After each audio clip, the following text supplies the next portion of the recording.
Scene 1. The wait of 70 miles begins here. The mosquitoes found him before first light. Francisco Pellicer lay still in the palmetto scrub, listening to the colony breathe.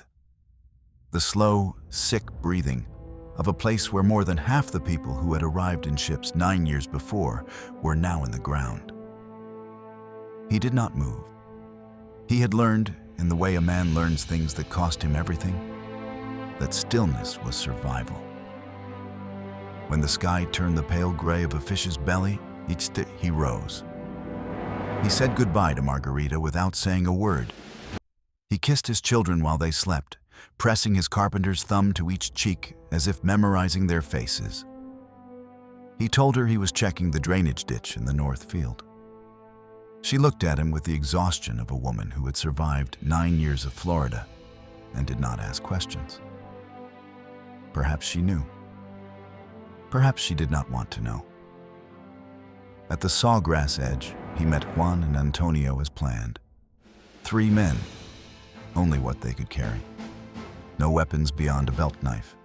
No map but Francisco's memory of creeks and ground he'd walked for Turnbull. On him, he said quietly. Let's go.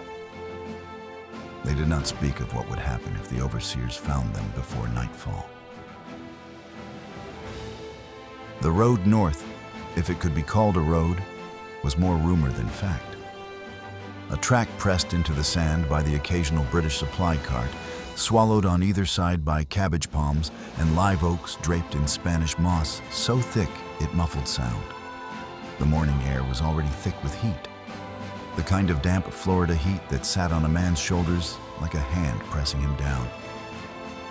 Francisco set the pace. Long strides, deliberate, the stride of a man who had spent 9 years measuring and cutting and fitting, who trusted his body to know the work even when his mind was elsewhere. He kept his mind on the governor, Patrick Tonin, a British man, yes, but a man who had shown, by small signs, that he held no love for Turnbull, a man who might listen. Francisco carried no paper. Paper could be taken. Paper could be used against him. He carried the testimony in the only place no overseer could reach it. His memory, the names of the dead, the names of those who had been beaten for asking when their indenture contracts would end, the name of the man who had been locked in the stocks for 3 days in the July sun for the crime of looking an overseer in the eye, the children born into the colony who had never seen Minorca, who had never seen anything beyond these flat, fever-ridden fields, and who would die here as their parents had, for the profit of a Scottish doctor who had promised them land. Turnbull promised us land, Francisco thought, and almost laughed. He had built the man's house with these hands, planed the floorboards, fitted the window frames, and joined the rafters with joinery tight enough to last a century. He knew the grain of every beam in Andrew Turnbull's plantation house, the way he knew the faces of his sleeping children. He had done beautiful work amid ugliness.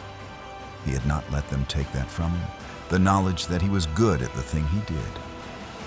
But he was done building for Andrew Turnbull. Meeting with the governor was all that mattered now. By midday, the sun hammered them. The sawgrass cut their legs. Antonio turned his ankle at a creek and hobbled on. The insect's whine had become background for Francisco. They rested in the shade of a stand of oaks and drank from a clear running creek, cupping the water in their hands. Nobody spoke. There was nothing to say that was not already understood. Francisco looked north through the trees. Somewhere beyond those palms, beyond the next creek and the next field of scrub and the next mile of this flat, indifferent land, was St. Augustine, the oldest city on the continent. A city of stone and bells and a governor who held the only power that could break what Turnbull had built. 60 more miles, perhaps 70. He had walked worse in Minorca as a boy, carrying timber down from the quarry in the summer heat. and he had not been carrying anything this heavy then. He cupped one more handful of water, straightened, and nodded to the other two. They walked.